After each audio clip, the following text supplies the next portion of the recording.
All right, Sophie Cool here with Rob from the Nomadic. How you doing, man?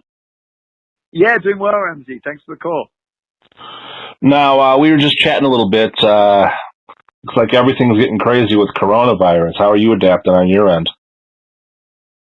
Yeah, no, it's pretty tragic, right? What's going on, and I guess everyone's just having to do their bit by staying home and trying to just maybe focus on kind of how to get through and keep yourself safe, and but thinking mostly of the people on the front line, medical workers and all the humanitarians around the world. I work with the UN, and we've actually given some money to respond to COVID. So we're quite busy with that, and yeah, it's a crazy new world, right? Now, you were saying you work in the UN. I understand you took some time off to pursue your music career. Are you going back to doing more UN work because of the virus? No, I mean, I took a year off, as you said. I had a whole bunch of songs, and the music was developing quite a lot of momentum, and I just needed a lot of time to kind of record and play live and get some of these singles ready to release. And I actually went back last November to the UN, so kind of well before COVID came about. But now, because we work on the humanitarian response, so particularly a lot of these countries in the Middle East and in Africa and Latin America are going to be hard hit. So a lot of our projects are supporting the COVID response. Yeah. You see, a lot of people never think about that. I mean, they consider where we're in modernized areas where medicine and things are able to get for us. You could think of those other countries where they don't have anything like that. Yeah, exactly. And I think if you think of in terms of just states where the governments aren't very strong, the health systems aren't very strong, there may be refugee camp situations where social distancing is really not an option. And then you think if people can't be working and they can't be doing their daily lives, then there's secondary impacts on food production, for example, and water and sanitation and health. So yeah, a lot of those countries are really. I mean, I'll give you an example.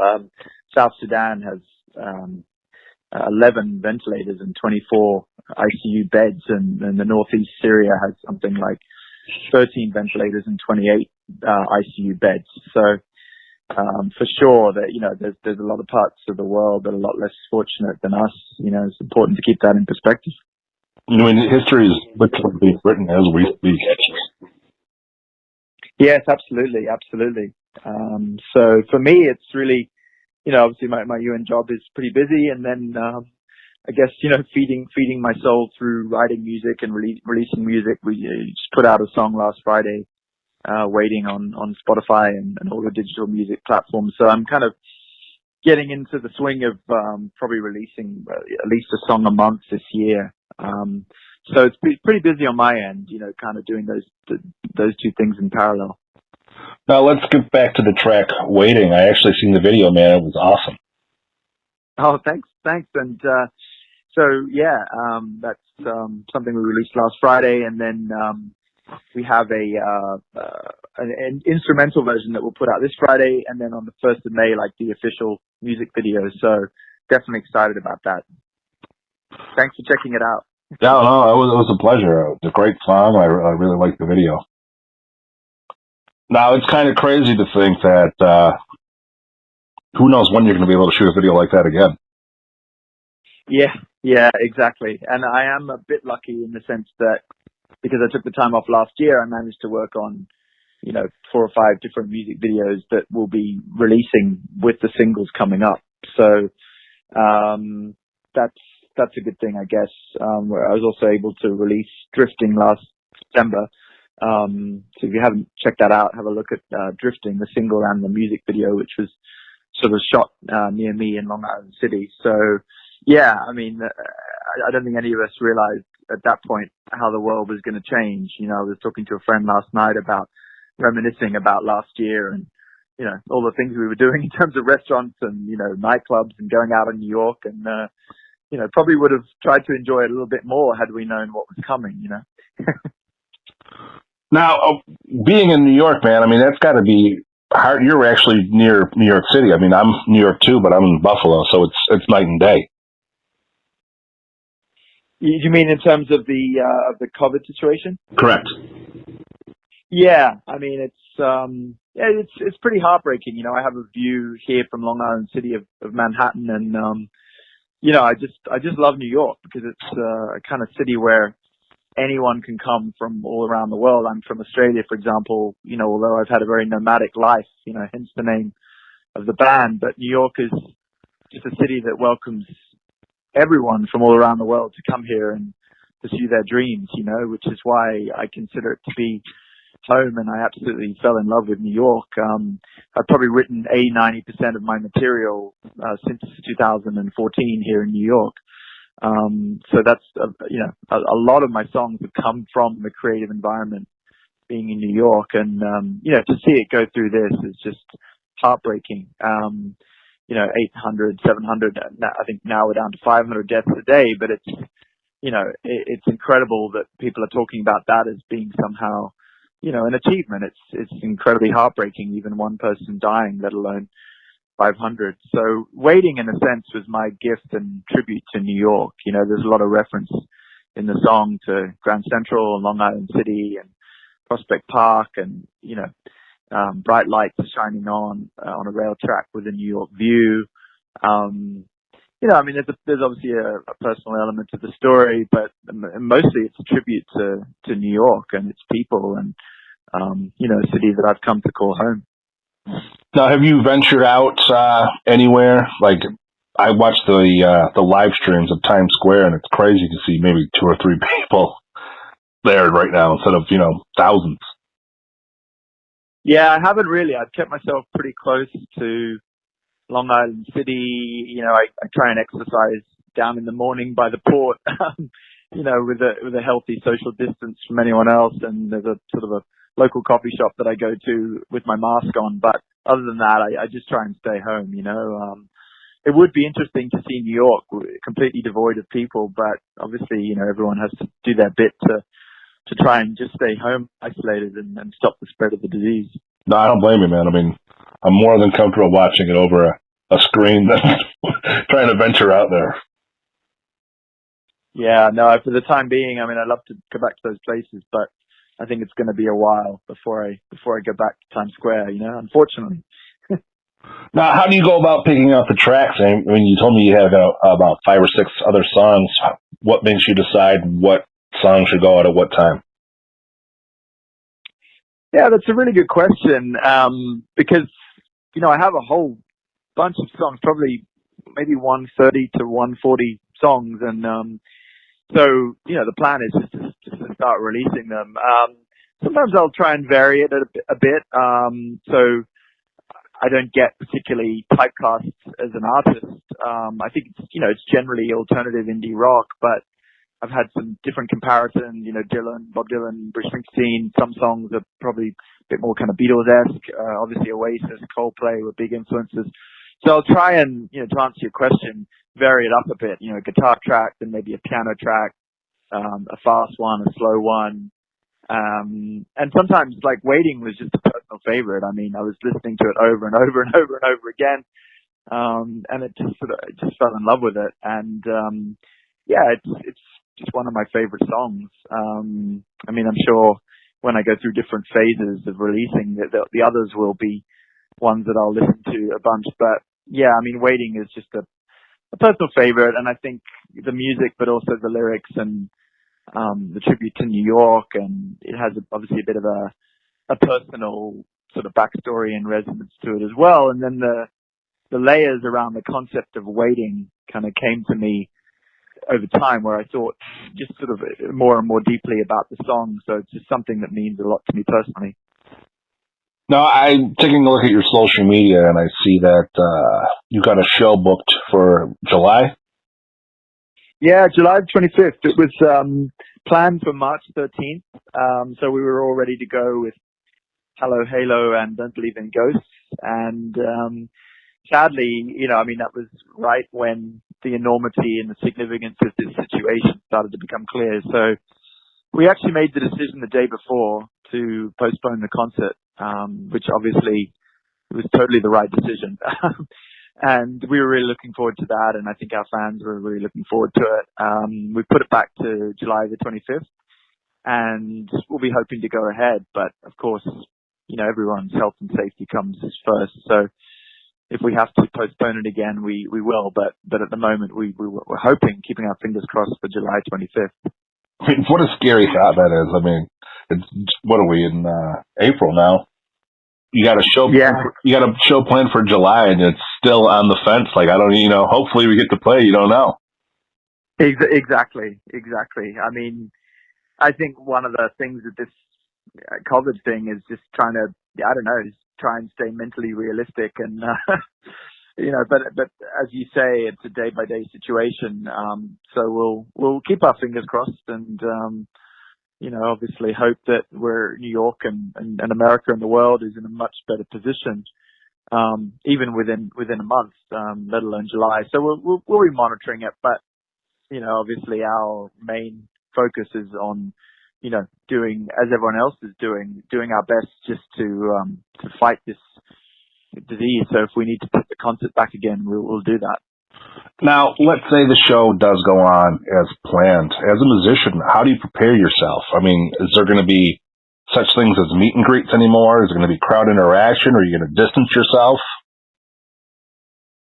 That's a really good question.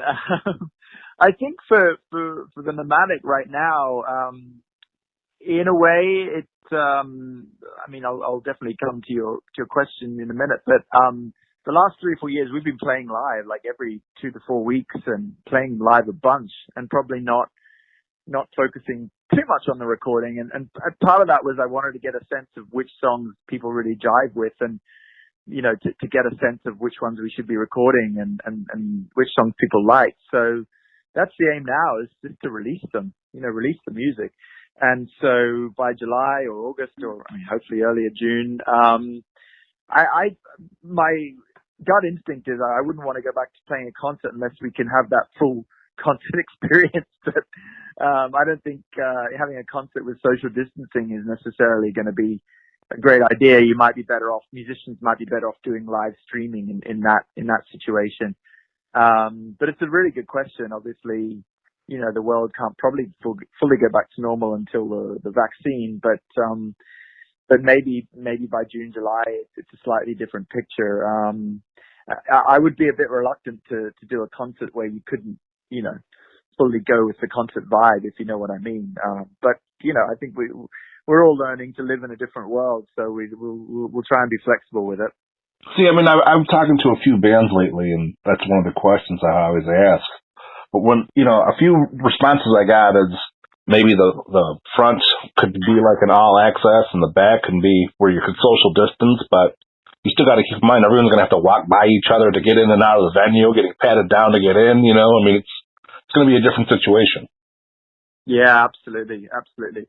I don't know, my gut instinct is that I wouldn't want to go ahead with it unless people were going to be safe, so it's there's so many unknowns and questions, and we're all learning day by day, right?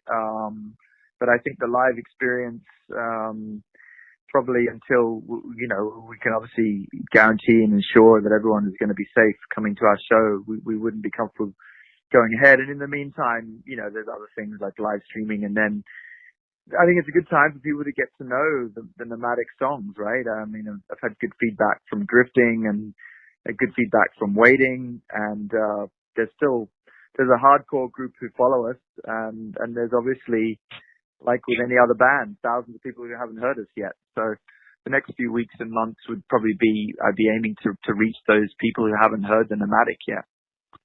Now, you mentioned some live stream shows. Have you guys done any yourself yet? No, not yet. Just the timing of the whole COVID thing that sort of coincided with the single release of Waiting. So the next few weeks and months probably will be more on focusing on the single releases. But yeah, we could certainly look to do some live streaming shows as well. I have had that request from a number of fans. So that could be something we look to do. Yeah, but it might just be me on acoustic because of the social distancing element. Right. So you can think Noel Gallagher rather than the whole of Oasis. Now I understand you keep saying that the push is get the songs out and get them to your fans. How do you go about that now when social media is your only option? Well, I've been kind of lucky, I guess. I've lived in New York since 2012, and having had a bit of a nomadic life in my upbringing, and then just working around the world with the UN. I mean, I worked in Kenya, Somalia, the Sudan, Afghanistan, Israel, Palestine, Indonesia. So I guess I've met a ton of people from around the world, and a lot of them follow me now on, Facebook and Twitter and Instagram. And, I managed to keep in contact with them. And then through just being sociable and working with the UN in New York and, playing on different soccer teams and going to see different bands and playing in bands, I have a wide network, here. So it's really, and those people are really stepping up now. They're taking the song, they're sharing it, they're kind of sending it around. So, and then I do a lot, obviously, on Instagram and Facebook as well. So, yeah, it's just using those tools: email, Facebook, Instagram, personal messages.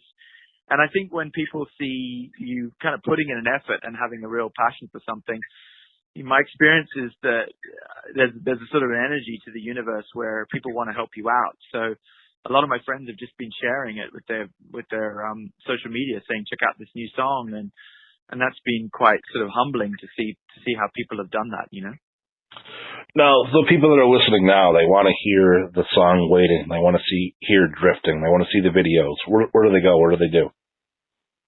Well, certainly, at the Nomadic Band, Facebook and Instagram, and you can check out our YouTube channel, the Nomadic. And then, we're on Spotify and Apple Music and all the sort of main digital platforms. If you just Google the Nomadic Waiting or the Nomadic Drifting, our website is www.thenomadicband.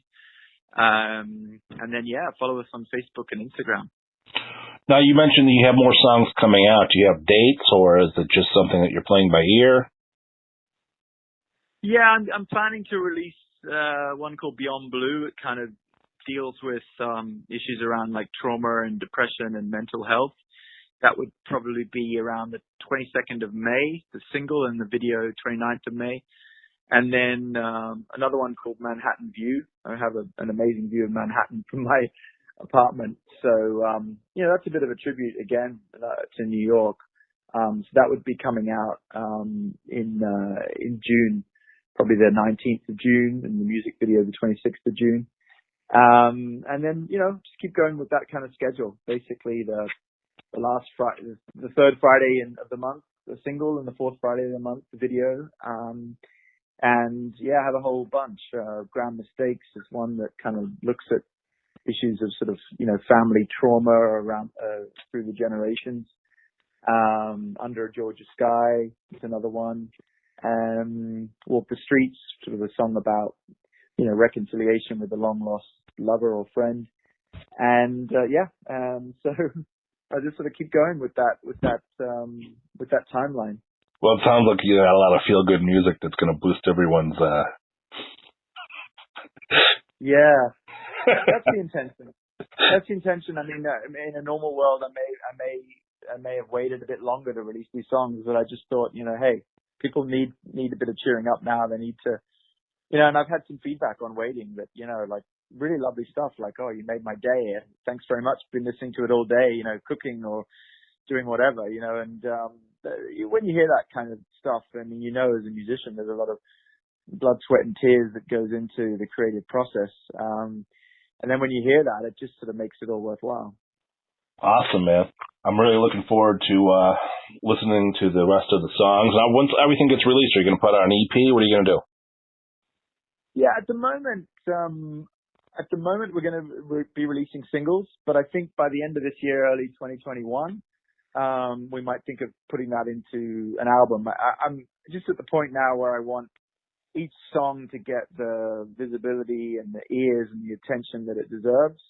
But then by the end of the year, early next year, that could kind of coalesce around an album idea, I think, for sure. Great, man. I'm really looking forward to hearing the rest of the tunes, and I'm going to wish you the best of luck on your career. Fantastic. And I hope to welcome you at the Knitting Factory on July the 25th. Let's keep our fingers crossed. Yeah, for sure. I mean, we'll see if we're allowed out of the house by then. Exactly. Exactly. All right, man. Take care Well, of thanks yourself. very much for the interview. I appreciate it. Thank you. Take care. Okay, bye.